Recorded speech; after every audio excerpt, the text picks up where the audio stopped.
Hello, everybody, and welcome back to this week's episode of the Politics Matters podcast. I'm your host, Ryan Jakubowski, and today we are having on a guest that we last had on in May to talk about the UK elections. Arthur Garton is back on the podcast, and we'll be talking about once again, about the UK and the US. So, Arthur, how's your day been going, man? It's been going well, Ryan. How's yours? I woke up like 45 minutes ago, so it's going well so far. I'm going to hope that trend continues later into the day. But yeah, so we got some big news at like 3 o'clock my time. So I woke up and I saw that Boris Johnson has officially resigned as UK Prime Minister. So that's convenient because we're doing the podcast today. It works out well because we originally didn't plan to talk UK, but since Arthur's here, he knows a lot more about the UK than I do. And so, Arthur, I know you're like really disappointed by this news that your guy Boris is resigning, but yeah. So, what are your just general thoughts on this, and like, what does this mean for the state of the Conservative Party in the UK and just their general politics for now? Well, it was a long time coming. He's been vitriolically disapproved by the country for about sort of 7-8 months. He's been backstabbed by his own party because, quite frankly, they don't trust him either. You look at the opinion polls and he was taking them to an electoral landslide loss, similar to what happened in 2019 for the Labour Party under Corbyn. But I think that his loss or his removal from office, when it does happen, which we think will be September, October time, will mark the end of a pretty weird time in the Conservative or British Conservative politics. He's had a massive influence over the Conservative Party, and his cabinet have been full of sort of young, more socially liberal but economically conservative MPs.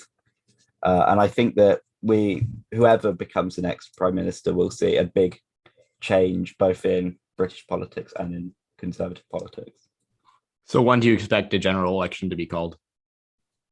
I think it really depends on who becomes leader. I think it will be next year. I think there's been rumors already. I've heard things already sort of through the grapevine that some of the candidates that are running or thinking of running, intending on having a general election sort of summer next year. So that would be 9-ish months of their tenure, similar to what happened in 2017 with Theresa May, although we knew how that ended.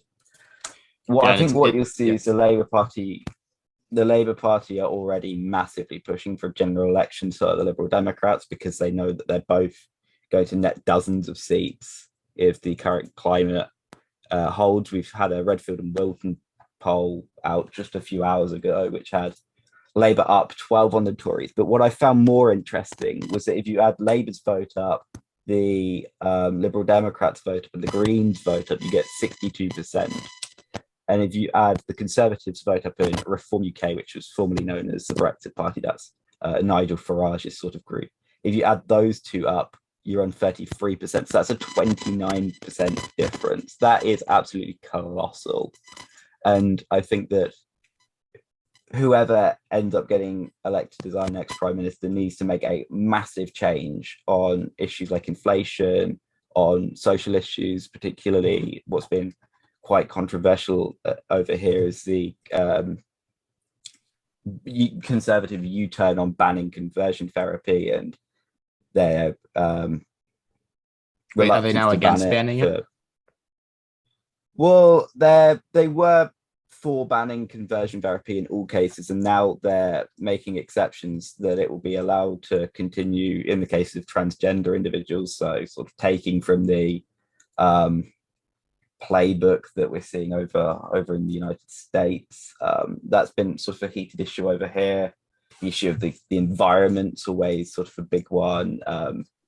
Transport infrastructure, we see with the rail strikes and sort of the public sector strikes that could be happening in fields such as education and health. So whichever candidate gets the job, I think will have to make some pretty swift and radical changes.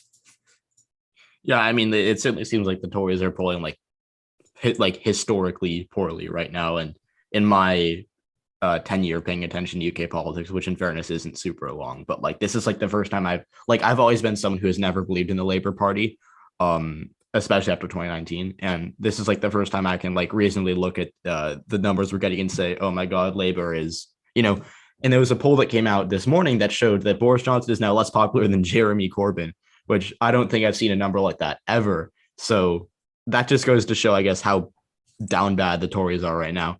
And I think, like you said, they have to make a pivot of some sorts. What do you think that pivot's going to be? Like towards the center, take more socially liberals? Like, what should we expect from the Tory party within these next few months as they prepare? I think all of the runners and riders so far that or either announced their bids, with the exception of a few, or are considering their bids, are more of the socially liberal wing of the party. People like Penny Mordaunt, who has been, she's not announced yet, but it's expected that she will announce. She's been endorsed by Pink News, which is leading LGBTQ plus news outlet here in the UK. MPs like Liz Truss, who, despite having pivoted to the right recently, is still quite socially liberal, and people like Ben Wallace, who, again, more of a moderate socially liberal MP. So I think whoever gets the job will be more moderate than Boris Johnson, who, I mean, by American standards is already pretty moderate, but by British standards is quite conservative. So yeah, I think whoever takes the job will pivot more to the left on social issues, but I think maybe more bullish and more sort of hawky on tax and spend. There's rumors of cutting things like VAT, national insurance tax, corporation tax, which was proposed by Nadhim Zahawi, who's our new chancellor, although we don't know for how much longer. But yeah, I think that we'll see sort of a pivot right on economics and a pivot left on social issues. So okay, that's an interesting and that kind of does look like they're trying to combat the global realignment, which again, for those of you who don't know, is the belief that I hold. I don't know about you, but I hold that we're seeing a realignment of suburban, like all across the world, United States, Canada, Britain, Australia, most of Europe, most of the free world. We're seeing a realignment of suburbanites trending towards more left-wing politics, or working class, rural, and specifically, I guess I'll use the term majority, but in most cases, it's white voters trending towards the more conservative parties. So in 2019, Labor did really bad, like everywhere, obviously, but their biggest losses were in the red wall, which are North England, and they flipped, I think, one conservative seat, which was Putney, right? Yeah, and so that was like their only flip of the night, literally, out of the, I don't even know how many seats there are in the UK Parliament, but 650. Like, yes, out of 650 seats, they only flipped one seat, and it was Putney, which is a wealthier London community. So it seems like those steps that you're saying that the Conservatives are going to take, that to me would indicate that they're if they're going to move to the left on social issues, that they would be trying to win back, or at least kind of stop the bleeding in the suburbs of London or wherever, and try to kind of hold on to the gains that they've made in the red wall. Yeah, and I don't think it'll be particularly successful because they're still being pivoted or outflanked by the Liberal Democrats, particularly on social issues, which, I mean, there was an MRP poll made by YouGov that came out last week and had a plethora of hard sort of Tory stronghold seats like Winchester, seats like Cheltenham, seats like South Cambridgeshire. The Liberal Democrats have massive leads in. We're talking sort of 20 plus points. So I think even if we do see a pivot left on social issues by the Conservatives, I don't think it will be enough to completely close the gap, although it may win a few seats back for them that they would have otherwise lost to the Liberal Democrats. Although that is, of course, dependent on a potential Labour Liberal Democrat electoral deal, which could be possible. There's been talks of it. Do you think it's going to happen? I think it's possible. I think no, but I really wouldn't rule it out. I also wouldn't have thought that the Tories and what then was the Brexit Party would have made a deal, but they did, and that was sort of the the marking in the 2019 election when we knew that the Tories were going to win a majority and that Labour were pretty screwed. But I think if it does happen, that sort of cements a Labour victory or a Labour, Lib Dem, Green potential coalition victory. I can't see the Tories even holding a majority if that does happen. Even in 2019, if Labour and Lib Dems had done a deal, the Tories wouldn't have won a majority. So I think when you have an environment that's shifted 15 or so points to the left, I just can't see it happening. Yeah, I mean, obviously it looks pretty bad for the Conservatives. Do you think that Labour can get to a majority without a deal with the Lib Dems or Greens, or do they think that the left needs to form a coalition to get there? I think is it possible? Yes. Is it likely? Absolutely not. You'd have to see Labour beat the Tories by double digits, by sort of 12, 13 in itself to get there. And I don't think that that's going to happen. So you think that whenever this next general election is going to be called, it would be advantageous for Starmer to make a deal with Davey and whoever the leader of the Greens is? I'm sorry, I'm forgetting their name, but well, they've got two leaders. Oh yeah, that's them. Oh, sorry. Yeah, because the Canadian Greens are Annamie Paul. My bad. Yes. So the Greens, the Lib Dems, and Labour would have to form to make a electoral deal, which would thus result in them forming a majority. So that's what you think would be advantageous for Labour as of right now. I think it would be advantageous, but one of the conditions that the Greens and the Lib Dems have put forward is that if a deal were to take place, Labour would have to support a change in our electoral system from first past post to proportional representation, which has actually been picking up considerable steam in the Labour Party internally. People like Clive Lewis, Andy Burnham have come out recently and said, actually, we now change our minds and support proportional representation. So I think, and there's a motion that's going through at Labour Party conference, which would officially support a change in the electoral system. So I think if they can agree on that, then there's a good chance of it. But yeah, I think it's absolutely advantageous. It could decide dozens, maybe up to 50 seats for both Labour and Lib Dems at the next election. Well, that certainly is interesting. I hadn't thought of it from that perspective before. I actually didn't think that Labour would be willing to even consider compromising on an issue like PR, because them and the Tories, as the two largest parties, do benefit from it. And it would PR would disproportionately, and I guess rightfully so, because I'm a PR fan, would help the Lib Dems become more relevant instead of getting 12% of the vote in every single non-Lib Dem seat. So that's interesting. I hadn't really thought about that. So I guess my final question for you, while we're on the topic of the UK, is do you think that there's any, and I'm asking this kind of ironically, but I've been seeing posts about it and I don't know how likely it is. Do you think there's a chance that as kind of an interim leader that the Tories bring back Theresa May, or has that ship just sailed and they are done? No, I don't think that's happening at all. I think Boris will lead the Tories into the next or after the Tory leadership election. So as I said earlier, September, October times when they think the transition will take place. But no, I don't think there's any chance Theresa May becomes Prime Minister again, interim, caretaker or not. All right, I see. Okay, so there's no Theresa May in store for us. Okay. No. I know you're disappointed about that, but we're gonna have to. I mean, I don't think my opinion even matters in UK politics, because evidently I don't live there. But I haven't thought about who I even want to lead the Conservatives, mostly because I'm not a conservative. But yeah, so I guess those are just my thoughts on the UK. Thank you for answering my questions, because I did need to clear some stuff up. So now for the governor's map, we'll be taking a look at a few competitive gubernatorial elections here, which are Pennsylvania, Michigan, Wisconsin, Nevada, Arizona, New Mexico, Kansas, and Georgia.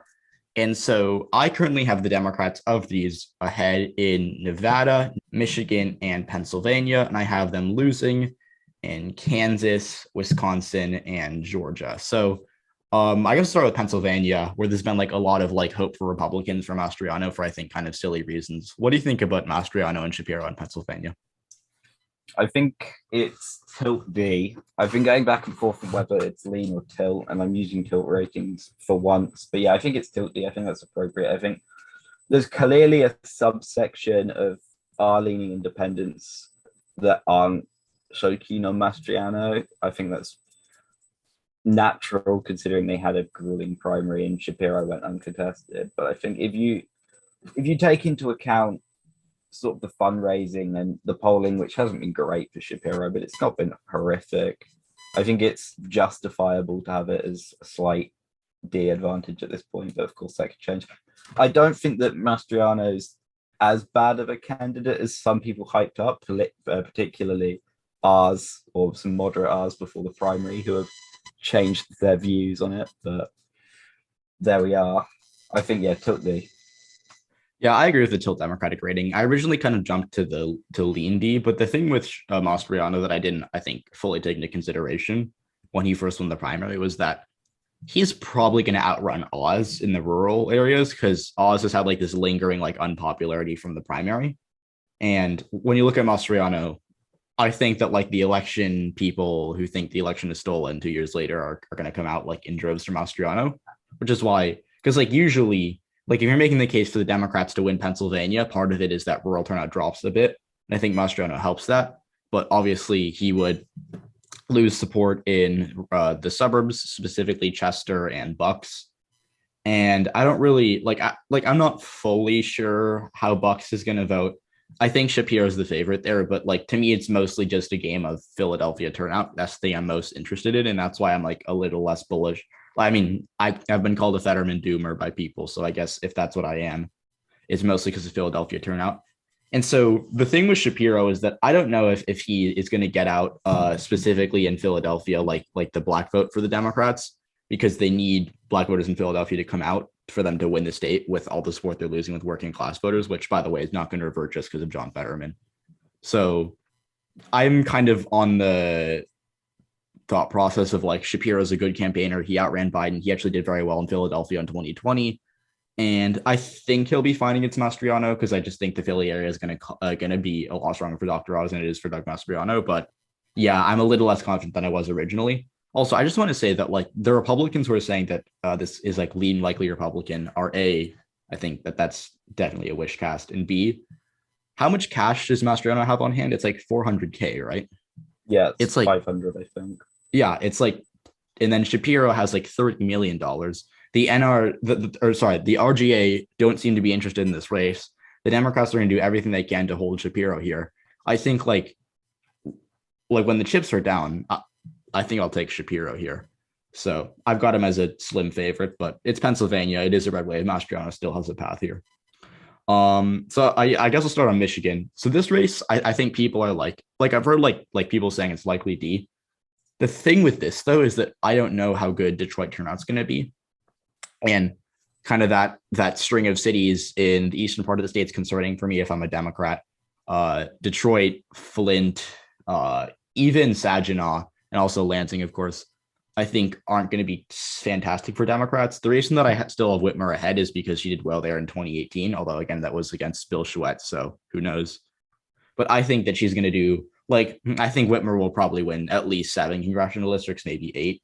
And that's usually enough for a victory. But I think people are overestimating her support in a lot of cases because I think a lot of Republicans are going to come home for whether it's Rinke or Kelly or even Tudor Dixon. I think they're going to come home for the eventual nominee just because of how unpopular Biden is, which obviously hurts Democrats. So I don't know. I'm kind of on like the Whitmer's going to win by like maybe. I think she'll win by a similar amount as Joe Biden. People say she's going to outrun Biden because the Republican field is so bad. I'm like, yeah, it's a bad field, but I think people are forgetting that a lot of moderate R's are just going to come home for whoever the nominee is, unless it's like, I think Ryan Kelly is like the only GOP candidate that I could actually make a case for losing by more than 5%. So I've got this as lean Democratic, but Whitmer still has a path to losing. I just don't think right now it's playing out the way the Republicans want it to be.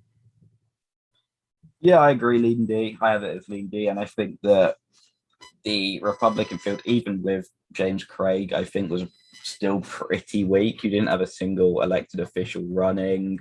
Whitmer's built up a massive national base of support and fundraising.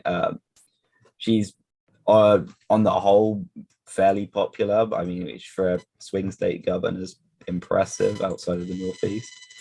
But I think that Michigan is the most important state for Democrats in the entire country. I think you've got three House races that are on a knife edge. You've got both state legislatures that, or state chambers that could flip. You've got a ballot initiative on abortion, which seems to be really it is gaining contested. traction. Yeah, I think it's going to be on the ballot. And I think that with this independent state legislature theory, particularly around redistricting, if Dems manage to flip one of the chambers, that could potentially save seats or save the map from being a Republican gerrymander if the court sides with the independent state legislature theory. So I think that Michigan's a very, very important state for Dems as a whole. So I think they'll put quite a lot of money into it. But yeah, I think Whitmer's got sort of the advantage that Flint, I'm going to disagree with you on turnout. I think it's going to be okay because you've got the Dan Kildee race. She's from Lansing, so I think that she's going to get a bit of a hometown boost. And you've got the Slotkin race there, which is probably going to be quite high turnout. Yeah, I think you could see some turnout issues in Detroit, but I think that if you're up against somebody like Ryan Kelly or Tudor Dixon, you're going to get decent margins out of areas like Oakland and Kent. So I think, yeah, Lean D's fair. And that's what I have for the other races as well. The Secretary of State race and the Attorney General race. That's Nestle's race, correct? Yeah, Dana Nessel and Jocelyn Benson, who have both got awful Republican opponents Matt DePerno and Christina Caramo. Yeah, the Michigan GOP fumbled the bag this year. They've been awful. Although I do want to say that what you said about turnout, I don't think I've told you this yet, but I do have Dan Kildee losing his race now. I did model it, and I have him down by 4 points, which I don't think he loses by that much. But I don't know if Kildee being on, like, I think Whitmer can squeak out a win in his district, but I don't know if Kildee being on the ballot is like enough. But I mean, like, we'll have to see. It's certainly not out of the question. But I think Whitmer's success is going to mostly come from Grand Rapids because it's like trending blue. Like Grand Rapids, I think, is like one of the areas that's like most unequivocally trending towards Democrats. And if Nate Silver has the seat as likely Republican for some reason. But I think the Democrats are going to get like a better than expected performance in Michigan 3 and worse than expected in Michigan 8. Although I think you disagree with me on that. So now we're going to do Wisconsin. What do you think about Tony Evers' chance of re-election? I have it as Tilt R. I think that he's still above Waters, so there's a case to be made, especially considering Scott Walker did pretty well, all things considered, in 2018. Yes, he lost, but it was also a blue wave year, and Baldwin was winning by more than 10.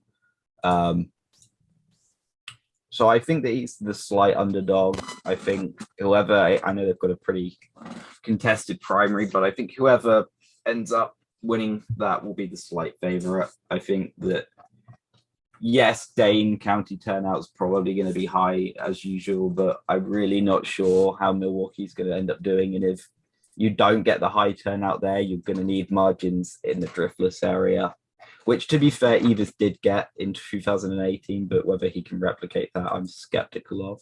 So yeah, Tilt R. I'm extremely skeptical of skeptical.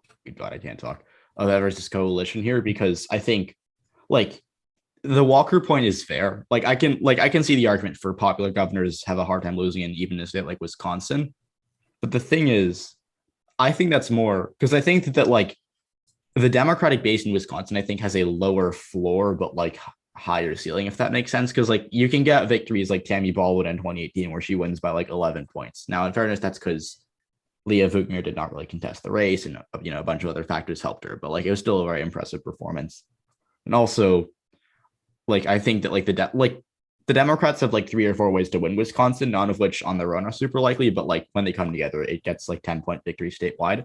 Whereas I think the Republicans are always going to like when they lose, I think like when they lose toss-up-ish races like 2016 Senate, or which obviously they didn't lose, but like toss-up race in Wisconsin, like 2016 Senate, 2018 governor, 2020 president, they're always very close and the GOP does contest them.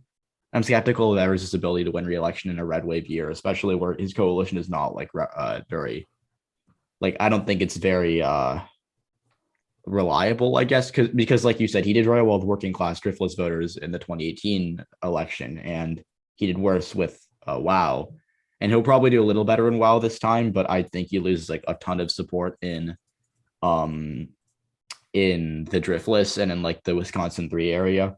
And I also just see Milwaukee turn out kind of falling off a cliff. The only saving grace for Democrats here is that with the universities in Eau Claire, La Crosse, and Madison back open this year as opposed to 2020, that might net them a couple, 10,000 or so more votes. But I don't like. I'm still not sure because I think whether it's Cleefish or Michaels, or I think is it Michels? I don't know, but I'm worked with the assumptions Cleefish, but I just think that in Wisconsin, Evers has to like run like a very thin line, and I don't think he can do it. So I have it as leaning Republican. Although Evers, to his credit, he's doing a little better than I thought. I wrote a column, I think at the end of May or early June, I don't remember, and I had it as lean, borderline, likely R, and I was very like bearish on Evers, but his favorables have been better than I expected, and he is outrunning every Democratic Senate candidate by a couple of points. Although I think Mandela Barnes gets smacked by Ron Johnson, so I don't know. But at Wisconsin, I've got as leaning Republican. How about Georgia? I also have Georgia as lead Republican. I don't think that Stacey Abrams is a good candidate, and I don't think that Dems really are going to contest it that much, or the DGA. I think Dems are going to pour millions into Abrams' campaign, but from the grassroots. But yeah, I think Kemp's fairly uncontroversial as an incumbent. Now he's won his primary. There's not really much to really bat him on now from the right, which that's how I thought Abrams maybe would have won before, is if you had a big split on the right, but that's not going to happen now. I think Kemp's going to do well enough in those suburbs and exurbs of Atlanta. I think he'll do fine in the black belt, although I do think with Abrams and Warnock on the ticket, you'll have some good turnout there, but not enough really to drag this over the line for Abrams. I mean, maybe best case scenario, she gets a runoff, and if that goes to a runoff and the Senate race goes to a runoff, maybe Warnock could drag her over the line, but I don't see that happening. So I have it as lean up, possibly moves to likely as we go on. I'm pretty bullish on the Georgia Democrats. And I say that because I think that I have a lot of respect for them as a political organization, right? And I think they're going to get, I talk about turnout problems for Democrats in the Rust Belt or even in like Texas or New Mexico or Arizona or Nevada, right? Well, not really Nevada, but I think if there are 3 states where turnout I think is going to hurt Democrats the most, it's probably like Pennsylvania, New Mexico, and Arizona. And I don't the thing with Georgia is that Democrats got better than 2020 levels of obviously as a share of the electorate, they got better than 2020 levels of black turnout in the runoffs. And I think that when you look at these races, to me, it just really seems like the Democrats are going to exceed expectations again. This is coming from a person who had Georgia as lean likely Republican in 2020. So I've kind of doubted the Georgia Democrats in the past and try to not make that mistake again. I don't think Abrams wins, but I think it's very still in play for her. I have her losing by 3% right now because I think Warnock's gonna win. I think Warnock's gonna carry her a bit in the Atlanta suburbs and exurbs because I think Kemp is a good candidate for the Republicans, but I think Walker is more bad for Republicans than Kemp is good, which is why I have obviously Cherokee and Forsyth trending to the left, and I think that she'll do fine in Gwinnett, Cobb, and Henry. So I personally think she only loses by 3, and I know that's kind of a controversial opinion because most people have her losing by 5 or 6.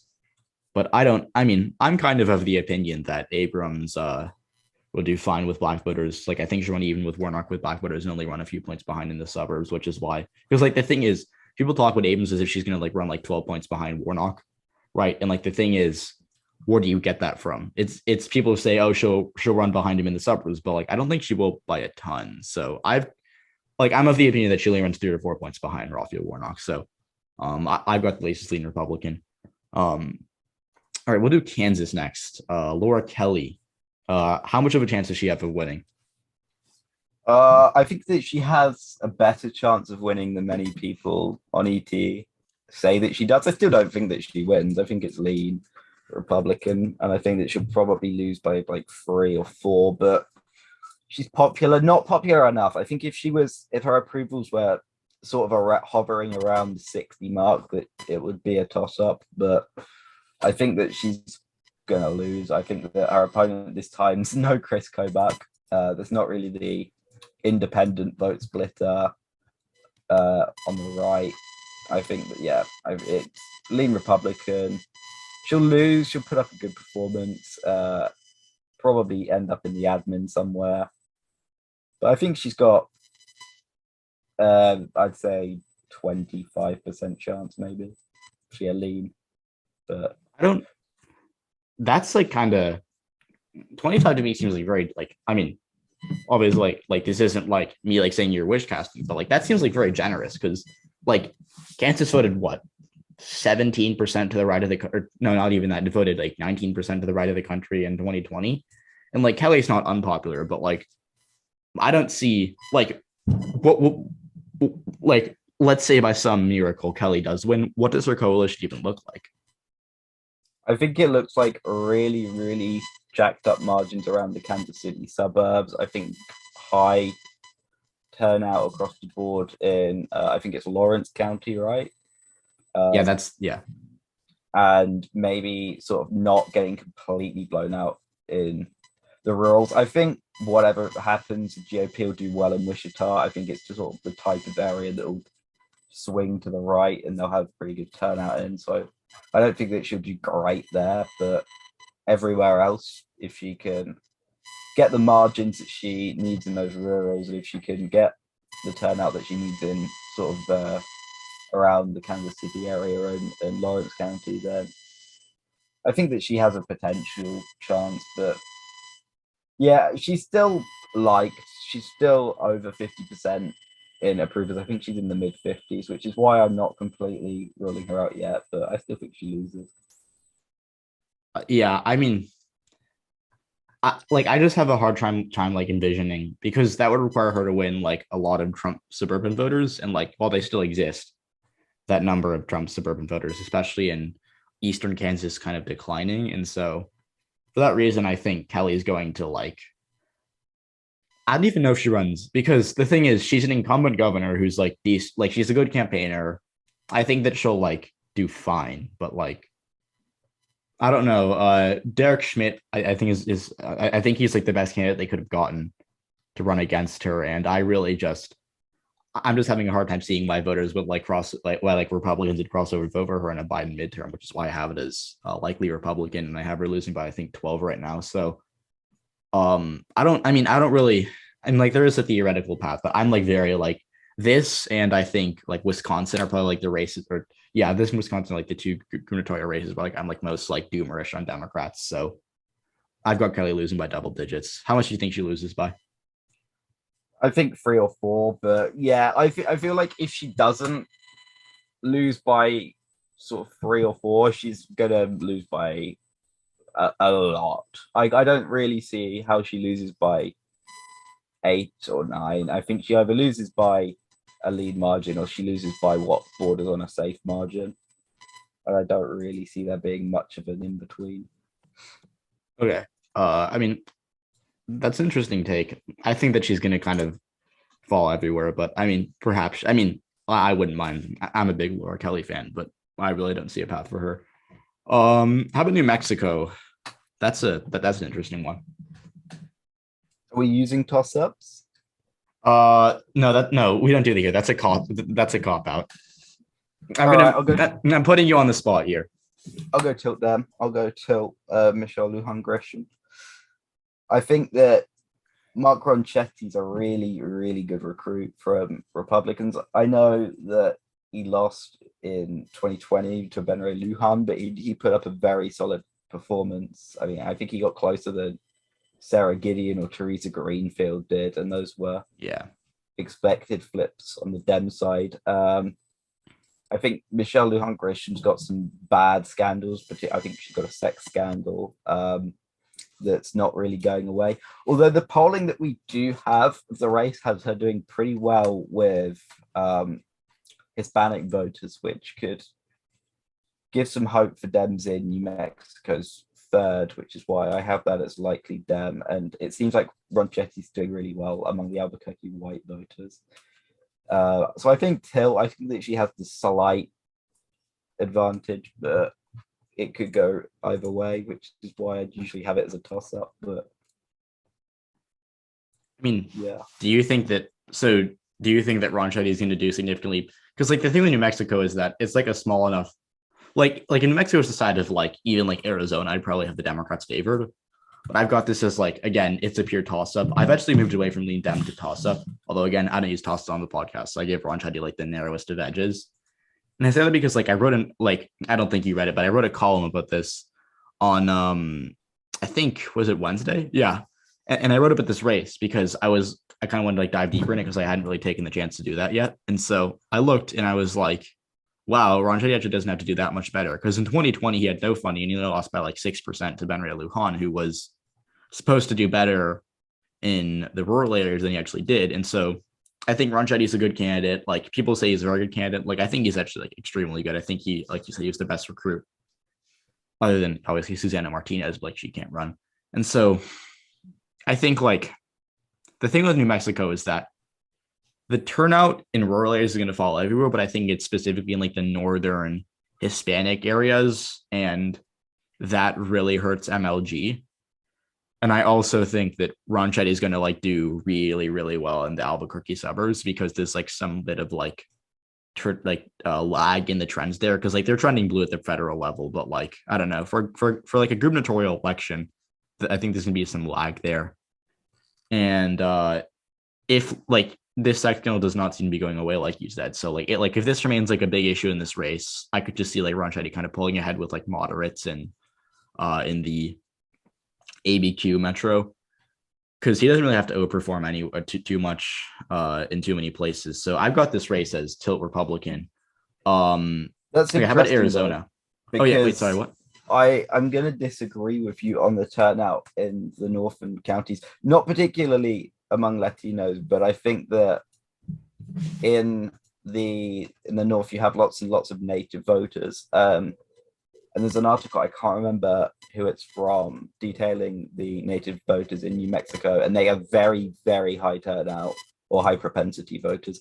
So I think that's what could save Michelle Lujan Grisham. But I think, yeah, I'm not keen on the Hispanic turnout. I agree with you there, but I think on the whole, the northern turnout will be fine. I think if you're going to look for somewhere where that turnout drops, it would be in Albuquerque itself and in those northern rural counties, as you said. But I'm going to partially disagree with you.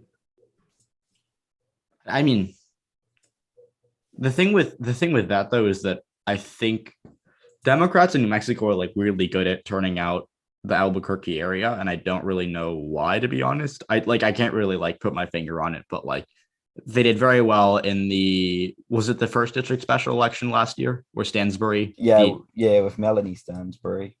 Yeah, and she had actually like better than expected turnout from the city of Albuquerque itself.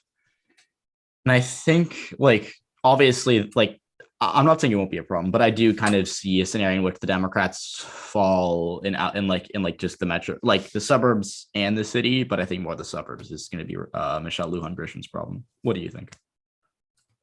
Yeah, I agree. As I said, I think the polling has her doing a lot worse with the Albuquerque white voters than she's doing with the Hispanic voters in the north. But then, yeah, if they're not at such a high turnout, that creates a problem within itself. Yeah, I think tilt D, but this one's really could go either way. Yeah, it's incredibly close. So the thing with Arizona is that I'm not fully sure what to expect specifically between Hobbs, because we don't know who's going to get the nomination for the Republicans, whether it's Robeson or Lake. I have Lake as like the narrowest of favorites, but I don't know. Trump might just chicken out and kind of unendorse her, like pull like a Mo Brooks and have Robeson win the primary. But I think both of them would beat Katie Hobbs. She's a fine candidate on paper, but I don't love the campaign she's been running. So for that reason, I'm going to go ahead and say that I think the races lean Republican with Robeson, probably tilt Republican with Lake, but I think they both beat Katie Hobbs just because Hobbs is only in a Biden plus 0.3 state and it's very thin there. So I got the Republicans winning Arizona. Yeah, I agree. I mean, I echo basically everything you just said, but I feel like other than Greg Stanton, who understandably wouldn't run in a red wave era for statewide, Hobbs was probably Dem's best bet, maybe Tom O'Halloran. But yeah, she's fine, but she's not great. She's not like a Mark Ronchetti who can sort of turn the race on its head. Yeah, I think tilt with Lake, maybe lean with Lake, and then yeah, lean with Karen Taylor Robson. I don't really think. Do you think that? More I mean, yeah, it's kind of like one of those races. It's like it's close, but it's not like super fascinating. My one question for you about this race is, who do you think wins Maricopa? I think if it's Lake, Hobbs wins it, and I think if it's Robson, she wins it. My takiest take here is that both Robeson and Lake would lose Maricopa while winning statewide because I think Maricopa is like suburban y enough to like trend left while the rest of the state just kind of stays and moves a little bit towards the Republicans. Maybe. All right. How about Nevada? Oh yeah, you're a Sisolak doomer, right? Yeah, I am. So I have it as tilt, but very, very tempted to put it as lean, just because I think Lombardo's probably the second best Republican recruit behind Ronchetti that they managed to get nationwide. I think he's a really, really solid get. At first, I thought that maybe he'd do worse with Hispanics in and around Las Vegas, but it doesn't seem like that. Sisolak, while being approved at the moment, it does go back and forth, and I know that the state has been hit really hard by COVID, particularly in the hospitality industry. I just think Sisolak has the path, but tilt ours fair at the moment. I mean, this is like I don't really have like a feel for it because I think the GOP like Lombardo, I think Lombardo is probably their second best gubernatorial group behind Ronchetti, unless I'm forgetting someone, which I don't think I am. I mean, maybe Derek Schmidt, but like they didn't really need to like run him, so because like they would have probably flipped that race anyways. But yeah, I'll say relative to the states, probably Lombardo. I don't know. I think like this race, like I don't. You could tell me it says Slag wins and I'd be fine with it. You could tell me Lombardo wins and I'd be fine with it. Lombardo being from Clark County helps him a lot, but I don't know how high because like I'm not from Nevada. Like as much as I'm fascinated by the state, I'm not from Clark County, so I don't know how high his name recognition is there. And so as a result of that, I'm not super like, I'm not super like high on Sisolak. His favorables are high enough, like I think he can win, but like this is like the one race I don't really know. So like to make the podcast interesting, I'll say it's still Democratic because I do think this election to do better than expected in Washoe, and I think Hispanics with CCM on the ballot will turn out more than people think. But like I don't know, I don't have like I'm not going to be like no you're wrong because I don't really have any strong feelings on Nevada. I don't know. What do you think Washoe's like? Well, I mean, in the primary turnout, Dems actually did pretty good in Washoe County, but yeah, I could see Sisolak winning it and then still losing. I feel like that's something that could happen. I don't know if it's likely or not, but yeah, if you told me that Sisolak won 2 counties but lost statewide, I wouldn't be surprised. It's trending Dem. I think that we're going to get to the point maybe where it votes to the left of Clark County, but I was gonna say the most cursed result would be if Lombardo has like this insane Clark regionalism, but Washoe trends to the left a lot. If we see like Clark vote to like a point to the right of Washoe, which would like break everyone's brains because that never happens. But I mean, it's possible. I wouldn't bet on it, but there's like an outside, like a very, very low chance it does happen because like that state would have been ludicrous a few years ago, but I guess now it's more likely with Lombardo being from Clark County. All right, and then lastly, we're going to get to I think Oregon, which honestly, I don't know who's going to win this race because I don't know how much Betsy's going to take away from Tina Kodak.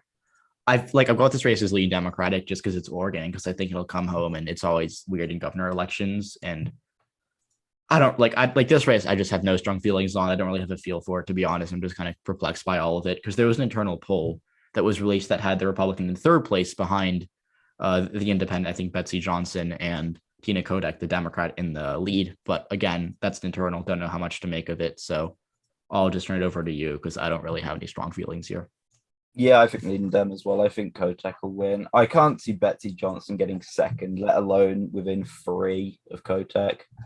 But I suppose if Kotek was still up 10 on Christine Drazan, maybe likely, but no, I think lean's fair. I think that Betsy Johnson's probably going to do a lot worse when it comes to the actual result. I think maybe she'll get around 10, maybe low teens. But yeah, I think lean. I think Oregon's weird at the gubernatorial level, but it's still blue enough. Biden won it by 17? Yeah, I think he won it by 16 points. 16 I think it's fine.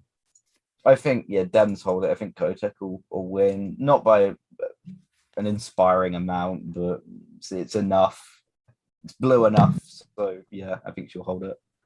I think having Ron Wyden on the ballot might just save the Democrats bacon both here and in Oregon 5 with McLeod Skinner, because she's in a really close race there as well. Okay, so next up, we'll move to the Senate. So governors, just to conclude, Arthur, I believe you have the Democrats winning Pennsylvania, Michigan, and New Mexico. And I have them winning all those minus New Mexico, but I have them winning Nevada. You do not have them winning Nevada. And then we agree the Republicans are going to pick up Wisconsin, hold Georgia, pick up Kansas, and hold Arizona. And Dems so governors map. Oh yeah, and then the Dems in Oregon. I threw that in last second because I just wanted to briefly hear your thoughts on it. But yeah, so Senate map. We're just going to talk about 4 races here. We're kind of just going to go through these. So Democrats are going to have to defend. So the Democrats at the Democrats are at 50 seats right now. They have the capacity to go as low as 47. We're ostracizing New Hampshire from the list for obvious reasons. Hassan, by the way, she raised $5 million this quarter. I think she'll be fine. Apparently McConnell isn't going to target anyways. So I think that the Democrats are going to, at worst, have 47 seats, at best get 51 seats. So they're going to have to defend Georgia, Arizona, and Nevada, and they're going to play offense in only one state, which is Pennsylvania. And we'll start with Pennsylvania, where I'm kind of I think if there's one race I'm notoriously doomerish on Democrats on, it's Pennsylvania. Dr. Oz, I think, he's polling so badly because his favorables among Republicans aren't where they need to be. And so, I genuinely, I just think he's going to surge in the next month or so, because he had a brutal primary. He won by 800 votes, and close Republican primaries are always the recipes for disaster. So I'm going to just say he surges, and that Fetterman's overrated with working class voters, and that I think black turnout falls off a cliff for Fetterman. And so I'm going to say that Dr. Oz ends up winning this race by 3 or 4%. I've been kind of stagnant on that for the past few months. What do you think? I mean, I think Oz will win, not by 3 or 4. I think he'll win by 1.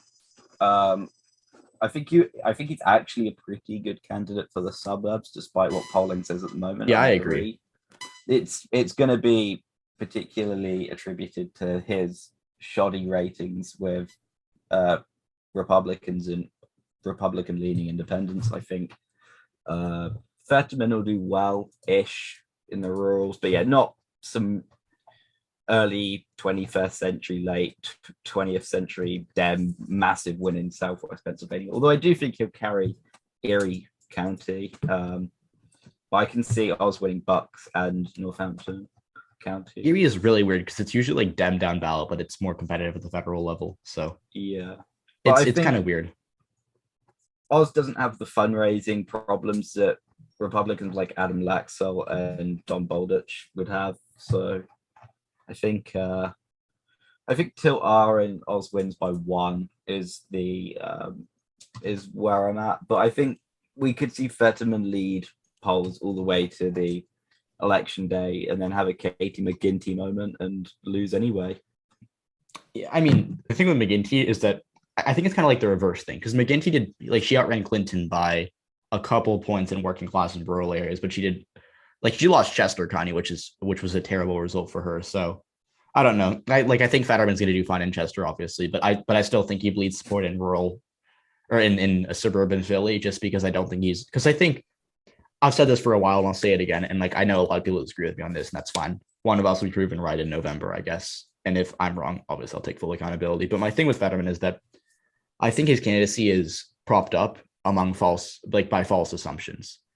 The people who think Fetterman is going to win think that because he like deploys like the vernacular that working like he is a stereotypical embodiment of a working class Pennsylvanian who might not have a college degree or might have voted for Trump but is a Democrat, right? Like so I think Fetterman is supposed to like embody that, and I don't know if like and like I like his stances are still very progressive. He is still that I think he officiated a gay or a same-sex wedding before it was legal. He I think has connections to like legalizing marijuana, which is a popular issue. Like gay marriage and marijuana aren't losing issues for Democrats, but they're not number one issues the way inflation, gas prices, or abortion could be. And so I think Fetterman, I just think is going to end up kind of disappointing in October, I guess. I mean, I don't know. What do you think he disappoints in October? Because that's kind of like what I'm counting on here. Because like as of right now, he's doing fine, but I think he collapses.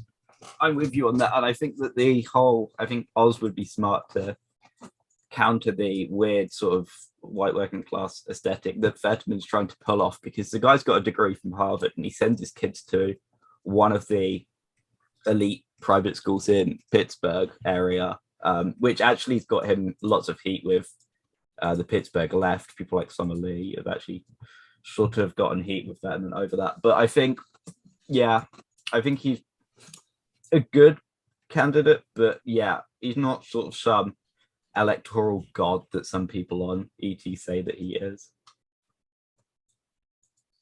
Okay, so lean Republican or tilt Republican? Tilt, but I could move it to lean. I could also move it to tilt then if my mind gets swayed, but I feel like I'm pretty comfortable in tilt, which is where I've had it for months. Okay. I think it's lean, but I mean, like, I don't disagree. Where do you stand on Georgia with Warnock? I feel like likely runoff. Because I mean, yeah, it's runoff more than Warnock or Walker, to be honest. I feel like there is a libertarian running, right?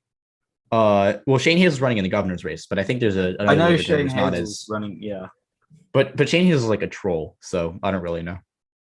Yeah, I think likely runoff, and then I think the runoffs can go, as proven in Georgia, can go one of two very different ways. But I think if it's just the Senate, Warnock will do fine. I think he'll probably narrowly win. But then again, both Warnock and Walker have got some pretty serious scandals. Warnock with a campaign finance scandal, and Walker with, of course, domestic abuse scandals and some apparent scandal regarding how many children he has, which, as a Brit, that's one scandal that Boris had quite a lot. And how'd that work out for Boris? Yeah. But I think, tilt D, but likely runoff. I think that Warnock will do just about fine in the suburbs. I think Walker will maybe outperform Trump by a point or two, but when you see the rural margins that Warnock got against Loeffler, I think that he could not replicate it, but I think that he could certainly match or get close, sort of that, maybe underperform by a point. And I think he'll get the good black belt turnout, as I said earlier, in the gubernatorial race. So yeah, tilt D and likely runoff. I think, okay, so here's my thing with Georgia.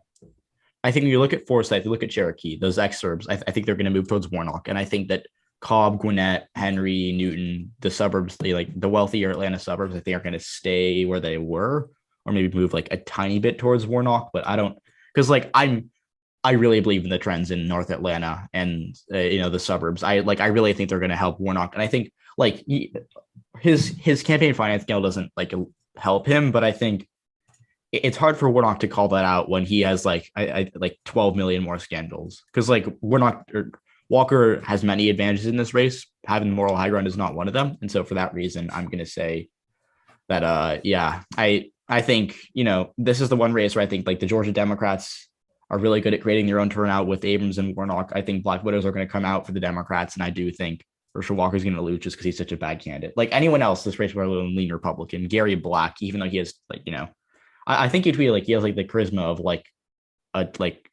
he has terrible charisma. I don't remember what you said, but it was a funny comparison. But like even Gary Black, I think would do better than Rafi or than Herschel Walker in this race. So I think we both have still Democratic.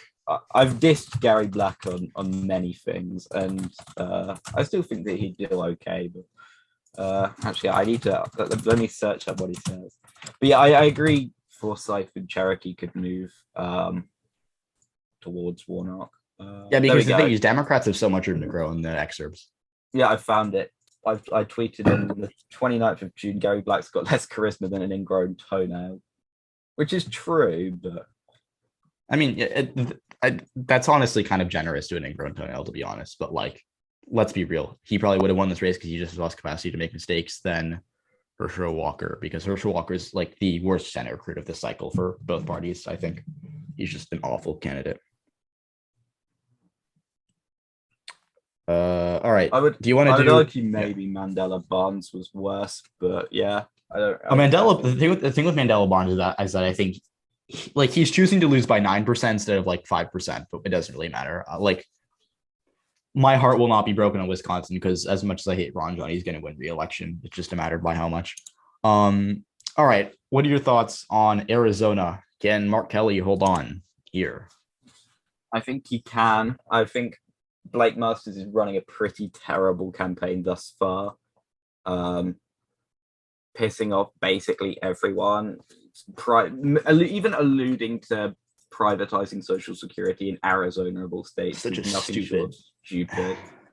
I think Kelly's fundraising's actually insanely good. I know he's got that connection from his wife and Gifford's PAC and all of that, but I think he's generic, but generic in a way that works. He's sort of just seen as the nice guy, and that's reflected in his approvals, which are above water. I think more than cinemas are, or I don't even know if a cinema's above water. Oh no, cinemas. Cinema's disapproved by everyone right now. Oh, okay, including me. Wait, really? I thought you were a big fan of moderate blue dog Democrats. I know. No.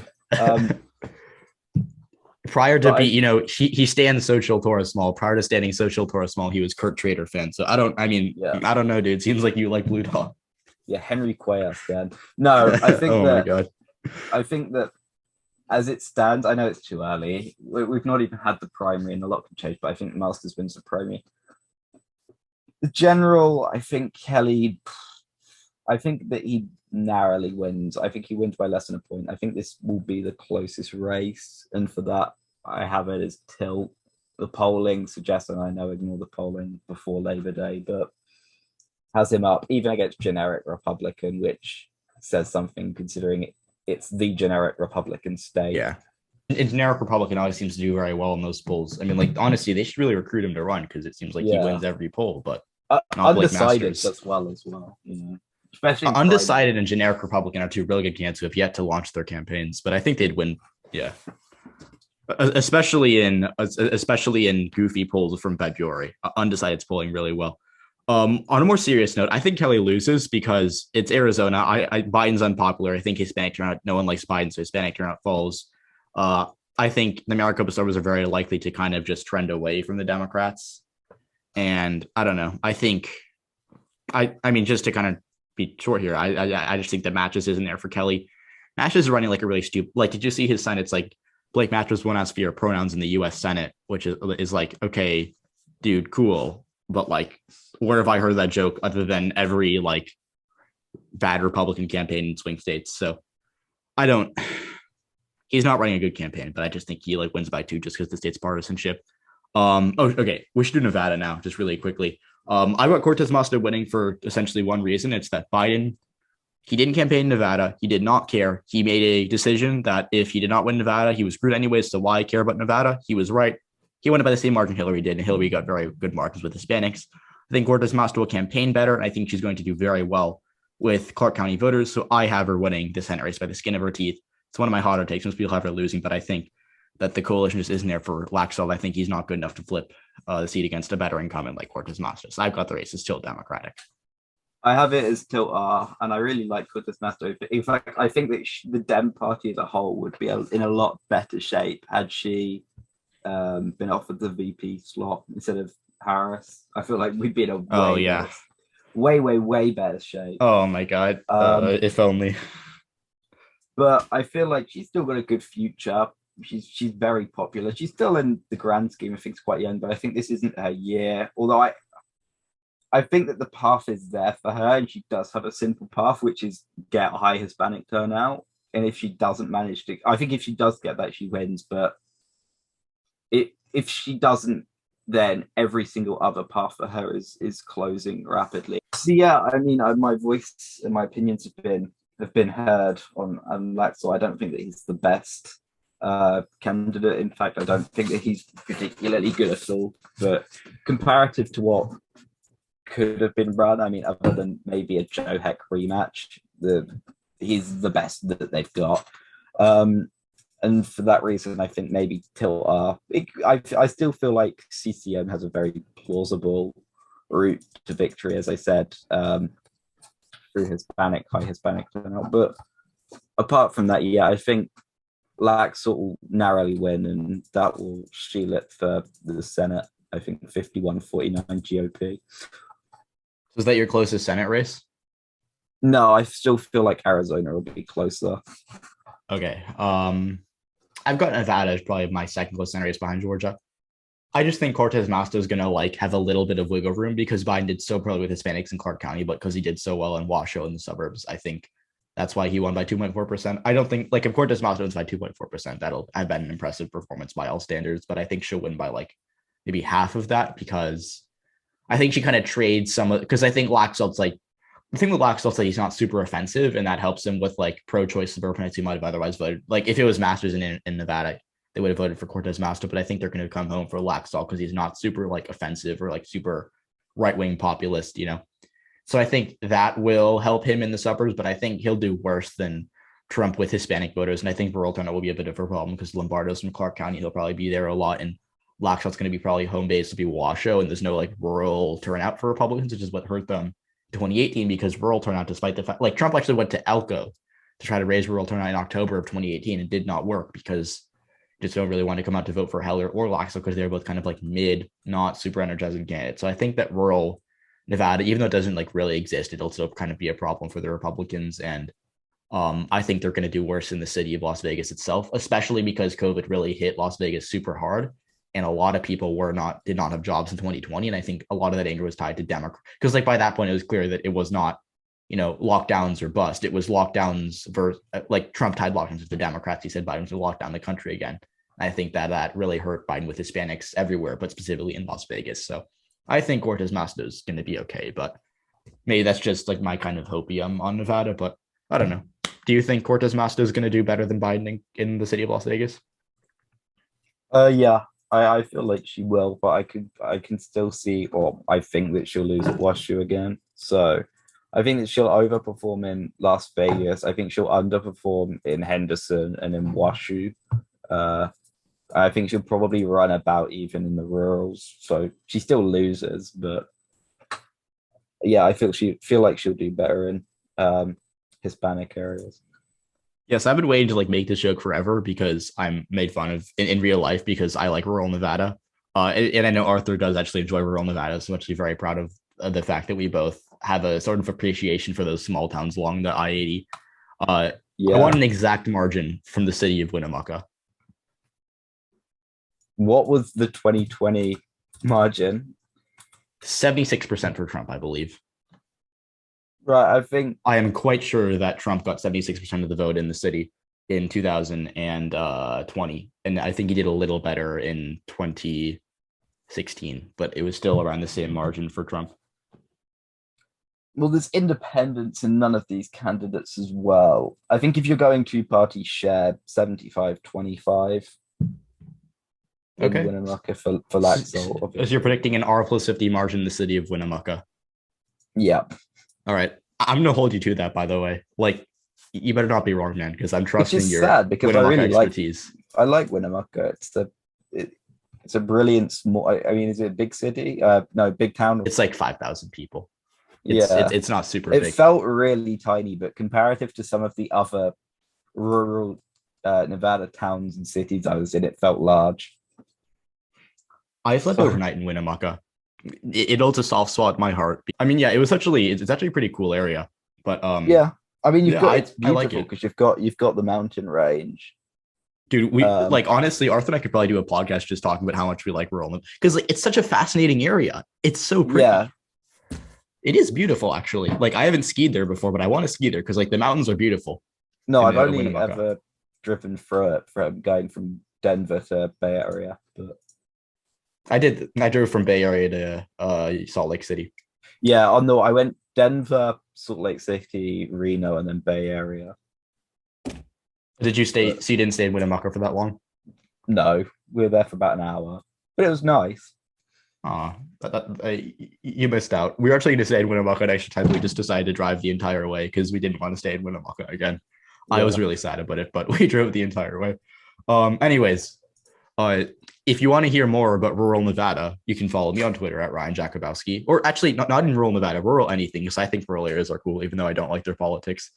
Um, yeah, so follow me on Twitter at Ryan Jakubowski. You can read my stuff over at uepyt.substack.com. You can go check out my YouTube channel, Unbiased Selection Predictions. I will update you every day now because it's summer and I actually have time on my hands. So I'll be able to upload every day. I want to thank Arthur for coming on this podcast. Arthur's been great. He worked with a time difference. He worked with the fact that I don't have Zoom Premium. So we had to do this in like, I think 3 or 4 separate meetings. So go give Arthur a follow on Twitter at Garton Arthur. I don't think he has any other links that we have, but I don't. Is there anything else you want to pump, or do you want to just do the outro now? No, but yeah, thanks for having me on. It's been great. Thank you for coming on, man. I really enjoyed this, and I don't know. I'm trying to have guests one more time on, so we might.